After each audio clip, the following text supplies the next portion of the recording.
Cinema అంటే ఒక మాయ. ఒక జీవిత కథని 2 గంటల్లో చూపించి ముగించే ఒక ఇంద్రజాల వేదిక సినిమా. మంత్రదండం అనేది ఒక కర్ర ముక్కే తప్ప అందులో ఏమీ ఉండదని గౌతమ బుద్ధుడు చెప్పినా అందులో మంత్ర శక్తి ఉంటుందని చూపించి నమ్మించేదే సినిమా. నిజ జీవితంలో జరగటానికి వీలు లేని సంఘటనలను జరిగినట్లు జరుగుతాయన్నట్లు చూపించేది సినిమా. అలాంటి ఇంద్రజాల వేదికను ఎక్కాలని ఆశపడకూడదు.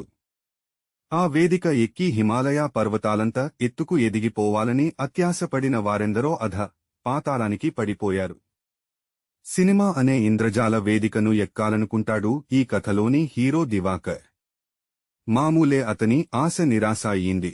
అయితే అది సినిమాలలోకి వెళ్లటానికి ముందే జరిగింది. ఆ ఆశ వలన దివాకర్ షాక్కు గురి అయ్యాడు. దివాకర్ ఎలాంటి షాకుకు గురి అయ్యాడు? సినిమా జీవితానికే పనికిరాని ఒక కథను వింటాడు. అది ఏం కథ?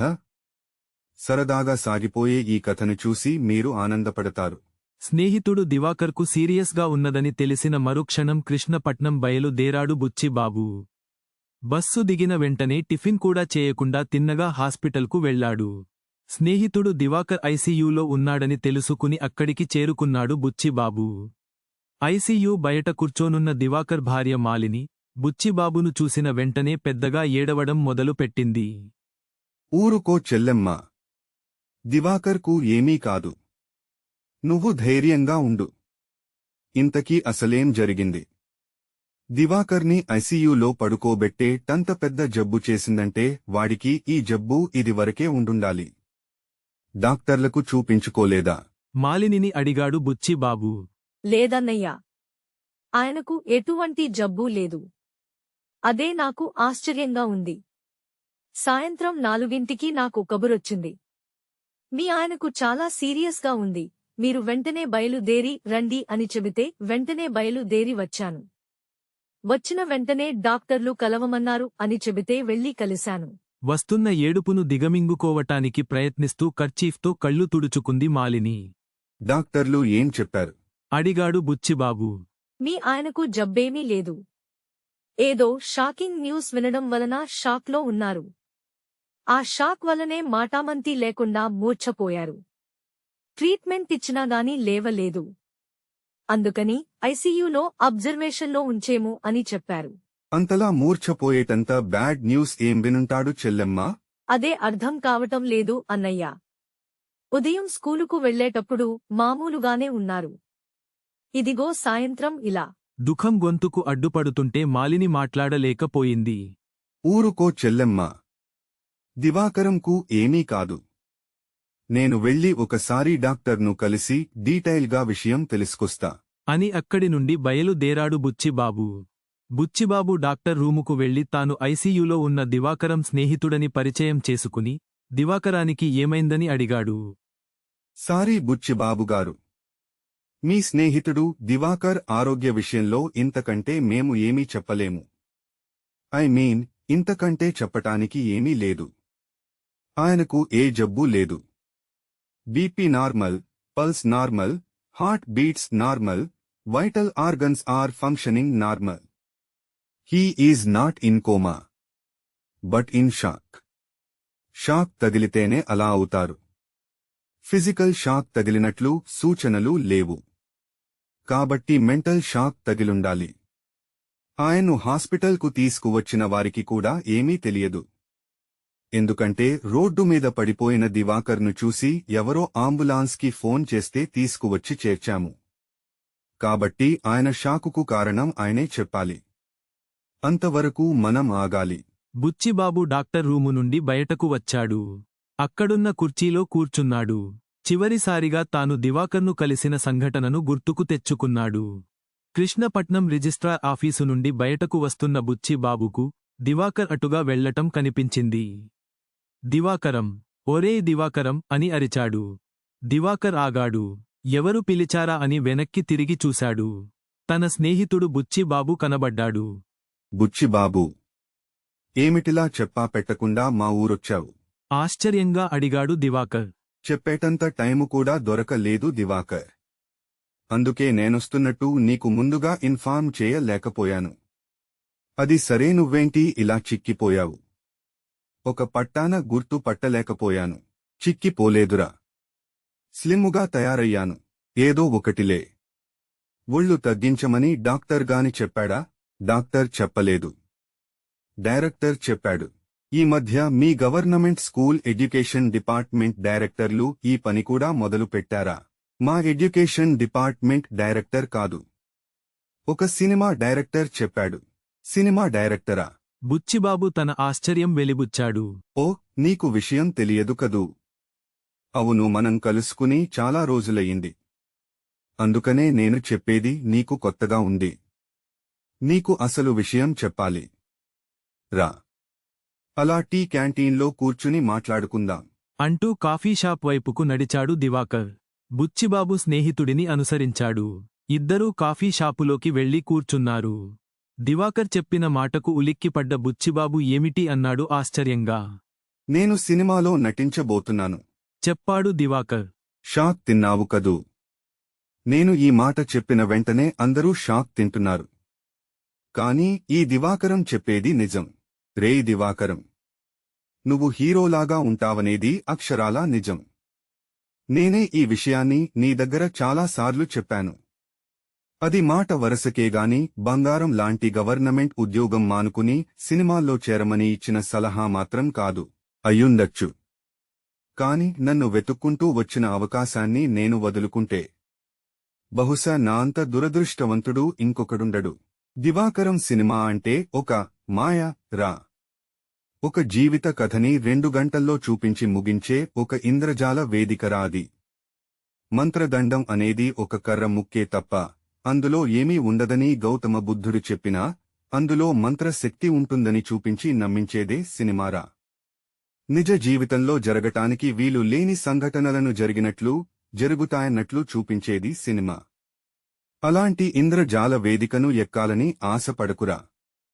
ఆ వేదిక ఎక్కి హిమాలయ పర్వతాలంత ఎత్తుకు ఎదిగిపోవాలని అత్యాశపడిన వారెందరో అధ పాతాళానికి పడిపోయారు. చూడు బుచ్చిబాబు, సినిమా అని చెప్పగానే అదేదో తప్పుడు పదం అన్నట్టు ఫీలయ్యే వారే ఎక్కువగా ఉన్నారు. నువ్వు ఆ కోవకు చెందినవాడివే. కాని నాలాంటి హీరో పోలికలు ఉన్నవాడు అలా ఫీలవకూడదు. అందులోనూ వెతుక్కుంటూ వచ్చిన అవకాశాన్ని చేజారనివ్వకూడదు. నిజంగానే అవకాశం నిన్ను వెతుక్కుంటూ వచ్చిందా? నిజం చెప్పు, లేదనుకో. హీరోలు కావలెను అని పేపర్లో ప్రకటన వస్తే అది చూసి నేను అప్లై చేశాను. నాలాగా ఎన్నో వేల మంది చేసుంటారు కదా. అందులో నన్ను సెలెక్ట్ చేశారంటే అవకాశం నన్ను వెతుక్కుంటూ వచ్చిందనేగా అర్థం. సరే, నేను ఎంత చెప్పినా నువ్వు వినిపించుకోబోయేది లేదు. నువ్వే కాదు, సినిమా వేదిక పైన మోజు పెంచుకున్న వాళ్లెవరూ వినిపించుకోరు. అదే సినిమా అన్న మాటకున్న మహాత్యం. అయినా స్నేహితుడివి కాబట్టి చివరిగా ఒకే ఒక మాట చెబుతాను. సాఫీగా సాగిపోతున్న నీ జీవిత ప్రయాణాన్ని అనవసరమైన ఆశలతో మలుపు తిప్పుతూ ప్రమాదాలను కొని తెచ్చుకోకు. సరేనా? టైమవుతున్నదని స్నేహితులిద్దరూ అక్కడ్నుండి బయలుదేరారు. బుచ్చిబాబు తన ఊరు వెళ్లటానికి బస్ స్టేషన్కు వెళ్లాడు. దివాకర్ తను పనిచేస్తున్న గవర్నమెంట్ స్కూలుకు వెళ్లాడు. ఏమిటన్నయ్యా, ఇక్కడే కూర్చుండిపోయావు? డాక్టర్ని కలవలేదా అని అక్కడకొచ్చిన మాలిని అడగటంతో ఈ లోకంలోకి వచ్చాడు బుచ్చిబాబు. కలిశాను చెల్లెమ్మా. నువ్వు చెప్పిందే చెప్పారు. జబ్బు ఏమీ లేదు. షాక్లో ఉన్నారు అంటున్నారు. నేను చెప్పానుగా అన్నయ్యా. సరే, నాకో విషయం చెప్పు.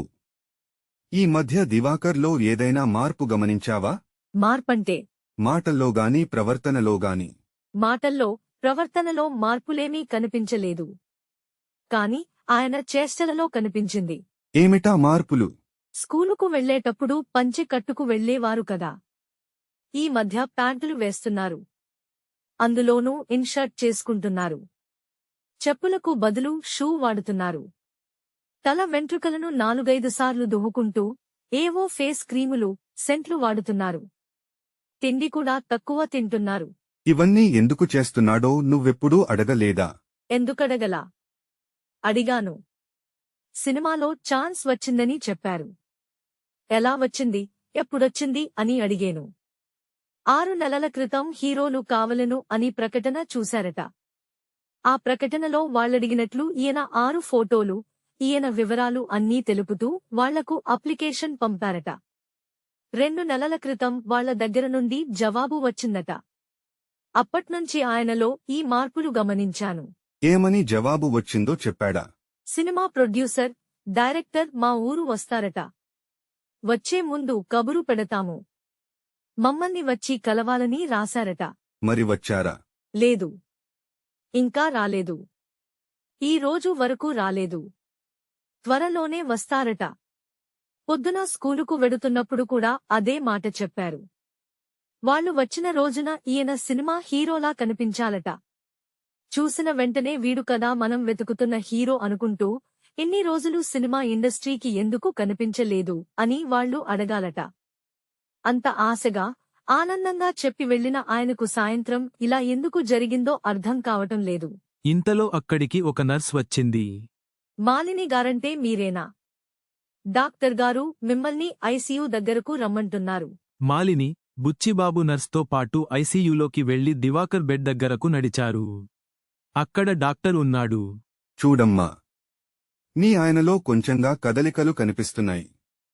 ఎప్పుడైనా పూర్తి స్పృహలోకి రావచ్చు. కాబట్టి మీరు దగ్గరే ఉండండి. స్పృహలోకి వచ్చిన వెంటనే ఆయన షాకుకు కారణమేమిటో అడిగి తెలుసుకోండి. ఆయన స్పృహలోకి వచ్చిన కొద్ది నిమిషాలలో మళ్లీ షాకులోకి వెళ్లిపోవచ్చు. వెళ్తారని ఖచ్చితంగా చెప్పలేను. వెళ్ళొచ్చు. ఆయన షాకుకు కారణమేమిటో తెలుసుకుంటే బెటర్ ట్రీట్మెంట్ ఇవ్వచ్చు. మాలినికి దుఃఖంతో మాట రాలేదు. బుచ్చిబాబు మాత్రం మీరు చెప్పినట్టే చేస్తామండి అని చెప్పి అక్కడే కూర్చున్నాడు. స్కూలు క్లాసులో పిల్లలకు పాఠాలు చెబుతున్న దివాకర్ దగ్గరకు ఒక కుర్రాడు వచ్చాడు. వాడిని చూసిని దివాకర్, ఎవరు నువ్వు, ఎందుకొచ్చావు అని అడిగాడు. నేను వెంకటరమణ విలాస్ హోటల్లో రూమ్ బాయిగా పనిచేస్తున్నాను. మా హోటల్లో దిగిన ఒక పెద్ద మనిషి మీకు ఈ చీటీ ఇచ్చి రమ్మన్నారు అని చెప్పి దివాకర్ చేతిలో ఒక చీటీ పెట్టి వెళ్ళిపోయాడు. దివాకర్ ఆ చీటీని విప్పాడు.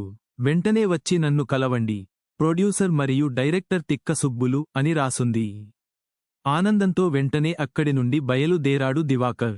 తిన్నగా హోటల్కు వెళ్లాడు. ప్రొడ్యూసర్ ఏ రూములో ఉన్నాడో తెలుసుకుని ఆ రూము దగ్గరకు వెళ్లాడు. ఒకసారి మార్చుకున్న డ్రెస్ సరిచేసుకుని, తల దువ్వుకుని, ముఖం తుడుచుకుని మే ఐ కమిన్ సార్ అన్నాడు. మిస్టర్ దివాకర్ లోపల నుండి ఒక గొంతు. అవును సార్, తలుపు తెరిచే ఉంది, రండి. లోపలకు రండి, మీకోసమే వెయిట్ చేస్తున్నాను. అలా కూర్చోండి దివాకర్. నా పేరు Tikka Subbulu. Number 1 producer and director in film industry.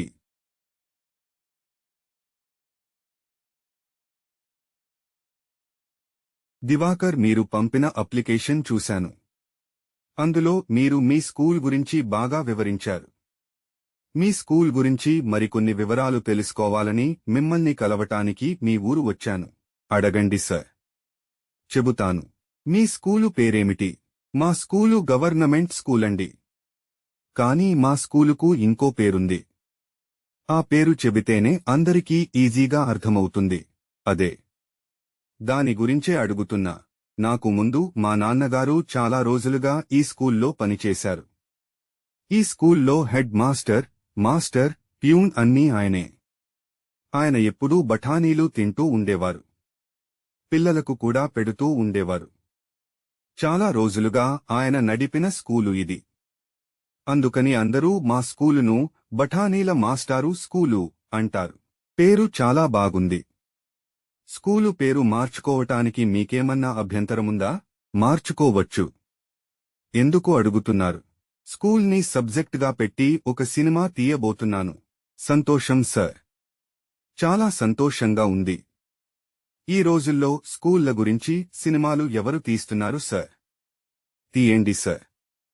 ప్రస్తుతం గవర్నమెంట్ స్కూళ్లు ఎలా ఉన్నాయో, ఆ స్కూల్లో పిల్లలు ఎలా చదువుకుంటున్నారో, అన్నిటికంటే ఆ స్కూల్లో పనిచేసే మాలాంటి ఉపాధ్యాయులు ఎన్ని కష్టాలు పడుతున్నారో చూపించండి. అన్నట్లు నేను కూడా నటిస్తానండి. మొదట కథ రెడీ అవనివ్వండి. ఆ తరువాత మీరు నటించటం గురించి ఆలోచిస్తా. నిజానికి ఇప్పుడు నేను మీ ఊరు వచ్చింది మీ స్కూలు గురించి తెలుసుకుని దానిపై ఒక కథ రెడీ చేయాలనే గాని మిమ్మల్ని నటుడిగా తీసుకోవటానికి కాదు. ఎందుకంటే మీరు మీ స్కూలు గురించి మీ అప్లికేషన్లో మీరు అంత బాగా రాశారు. మొదట ఈ సినిమా. ఇంకో సినిమా తీసేటప్పుడు నీ గురించి ఆలోచిస్తా. అసలు మాట చెప్పాడు ప్రొడ్యూసర్ మరియు డైరెక్టర్ తిక్క సుబ్బులు. దివాకరుకు మొదటి షాక్ తగిలింది. తమాయించుకున్నాడు. అడగండి. దివాకర్ స్వరం కొంచెం నీరసించింది. మీ నాన్నగారు ఎలా ఉండేవారు? ఆయన రూపం గురించి అడుగుతున్నా. కొంచెం పొట్టిగా ఉండేవారు. కొంచెం పొట్టిగా ఉండేవారా? లేక బాగా పొట్టిగా ఉండేవారా? బాగా పొట్టిగా ఉండేవారనే చెప్పవచ్చు. పొట్టి బఠానీల మాస్టారు స్కూలు అని సినిమాకు టైటిల్ పెడితే సరిగ్గా ఉంటుందేమో. సరిపోతుందండి. పార్టనర్స్ను అడిగి పేరులో మార్పు చేయాలంటే చేస్తాను. మీ ఇష్టం సార్. ఇది కూడా పేరులో చేర్చుకోవచ్చు లాగుందే. పొట్టి బఠానీల మాస్టారు స్కూల్లో మీ ఇష్టం. పొడుగ్గా ఉన్నా కొత్తగా ఉంది కదూ. అవునండి. మా వైపు స్కూలును బడి అని చెబుతారు. మంచి కాలం గుర్తు చేశారు. సినిమా బాగా ఆడాలంటే పేరులోనే న్యాచురాలిటీ ఉండాలి. పొట్టి బఠానీల మాస్టారు బడిలో మీ ఇష్టం. బాగుందా? ఈ పేరు కోసమే సినిమా 100 రోజులు ఆడుతుంది సార్. అది సరే. మీ బడిలో ఎంతమంది పిల్లలు చదువుతున్నారు? ఎక్కడ చదువుతున్నారండి? మధ్యాహ్నం భోజనం తినేసి ఊరు తిరగడానికి వెళ్ళిపోతారు. 1వ నెంబర్ గాడిదలు. ఆహా, మిమ్మల్ని అభినందించలేకుండా ఉండలేను. యు ఆర్ జీనియస్ అంటూ దివాకర్ను పొగడి సినిమా పేరు పూర్తిగా చెడిపోయింది. మీ బడి వద్దు. ఏమీ వద్దు. రెండోసారి షాక్ తిన్న దివాకర్ ఏం చెబుతున్నారండి? ఆశ్చర్యంగా అడిగాడు. కంగారు పడకయ్యా. కొత్త పేరు దొరికిన తరువాత పాత పేరు ఎందుకనేది సింబాలిక్గా చెప్పాను. 1వ నెంబర్ గాడిదలు అన్నావే. అదే సినిమా పేరు. చెప్పి చూడు. నోరూరుతుంది. 1వ నెంబర్ గాడిదలు. శభాష్. మీ ఊరు వచ్చినందుకు నా కొత్త సినిమాకు మంచి పేరు దొరికింది. మీరు రమ్మని కబురు పంపితే వచ్చాను. మా బడి పేరు మీ సినిమాకు ఉపయోగపడదా? మీ సినిమాలో ఎలాగైనా మా బడి పేరు వచ్చేటట్లు చూడండి సార్. నిజమేనయ్యా. పేరు ఎందుకో ఫుల్ ఫిల్గా లేదు. ఉత్త 1వ నెంబర్ గాడిదలు అని పెడితే ఏమిటో వెలితిగా ఉంది. వచ్చేసింది. పొట్టి బఠానీల మాస్టార్ బడిలోని 1వ నెంబర్ గాడిదలు. ఎలా ఉంది సినిమా పేరు? బ్రహ్మాండం. బ్రహ్మాండంగా ఉంది సార్. సంతోషంగా ఉందండి. చాలా సంతోషంగా ఉంది. సినిమాకు మా నాన్నగారి పేరు పెడుతూ సినిమా టైటిల్ను ఖరారు చేసినందుకు. ఇక వెళ్ళొస్తాను సార్. అన్నట్లు సినిమా తీయడానికి మా ఊరు ఎప్పుడొస్తారు? మీరు ఓ 20 గాడిదలను రెడీ చేసి ఉంచండి. మా టెక్నికల్ టీం వచ్చి అందులో కొన్ని గాడిదలను సెలెక్ట్ చేసుకుంటుంది. ఆ తరువాత సినిమా మొదలు పెడతాం. నటించడానికి నాకొక ఛాన్స్ ఇస్తారా? సినిమా పేరేమిటి? పొట్టి బఠానీల మాస్టారు బడిలోని 1వ నెంబర్ గాడిదలు. అందులో మీరే 1వ నెంబర్ గాడిద. సినిమాకు టైటిల్ ఫైనల్ చేసిన వెంటనే కథ డెవలప్ చేసేశాను.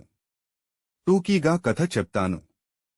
మిగిలిన గాడిదలన్నీ నిజమైన గాడిదలు. మీరు గాడిద తోలు కప్పుకుని ఆ నిజమైన గాడిదలలో గాడిదగా వాటితో పాటు ఉంటారు. మీకు ఒక నిజమైన గాడిదకు మధ్య ఏర్పడే లవ్ కెమిస్ట్రీయే కథకు ముఖ్యాంశం. ఒక నిజమైన గాడిదతో మీకు ఏర్పడే ప్రేమ, దాని వలన మిగిలిన గాడిదలలో ఏర్పడే ఈర్ష్య. మీరు గాడిద కాదు, మనిషి అని తెలిసిన తరువాత జాతి వదిలి జాతి వచ్చి చిచ్చు పెడుతున్నావని ఆ నిజమైన గాడిదలన్నీ కలిసి మిమ్మల్ని బాగా చితకబాదుతాయి. మీరు చచ్చిపోతారు. అదే క్లైమాక్స్. అప్పుడు అక్కడ అన్నమయ్య ప్రత్యక్షమవుతాడు. జాతులు రెండేనయ్యా, ఒకటి కొట్టే జాతి, ఇంకొకటి కొట్టించుకునే జాతి అని ముగిస్తాడు. ఎలా ఉంది కథ? దివాకర్కు అతి పెద్ద షాక్ తగిలింది. తమాయించుకున్నాడు. కుర్చీలో నుండి లేచాడు. మీకు ఒక పెద్ద నమస్కారం సార్. నాకు మీ సినిమానూ వద్దు, మీ గాడిద దెబ్బలు వద్దు అని చెప్పి వెనక్కి తిరిగేడు. వద్దు వద్దు అంటూ కళ్ళు తెరిచాడు దివాకర్. చుట్టూ చూశాడు. తాను హాస్పిటల్లో ఉన్నానని గ్రహించాడు. తన బెడ్ పక్కన తన భార్య మాలిని, స్నేహితుడు బుచ్చిబాబు ఉండటం చూశాడు. సాఫీగా సాగిపోతున్న నీ జీవిత ప్రయాణాన్ని అనవసరమైన ఆశలతో మలుపు తిప్పుతూ ప్రమాదాలను కొని తెచ్చుకోకు.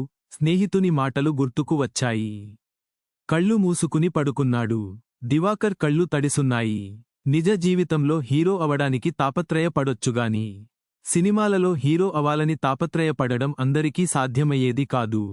అందున పెళ్ళాం బిడ్డలున్న తనలాంటి వాడికి ఒక బాధ్యతాయుతమైన మాస్టారికి అస్సలు తగదు. దృఢంగా మనసులో నిశ్చయించుకున్న దివాకర్ మళ్లీ కళ్ళు తెరిచాడు. ఎదురుగా నవ్వుతూ కనిపించింది భార్య. ఈ వీడియో నచ్చితే లైక్ చేయండి, షేర్ చేయండి, సబ్స్క్రైబ్ చేయండి.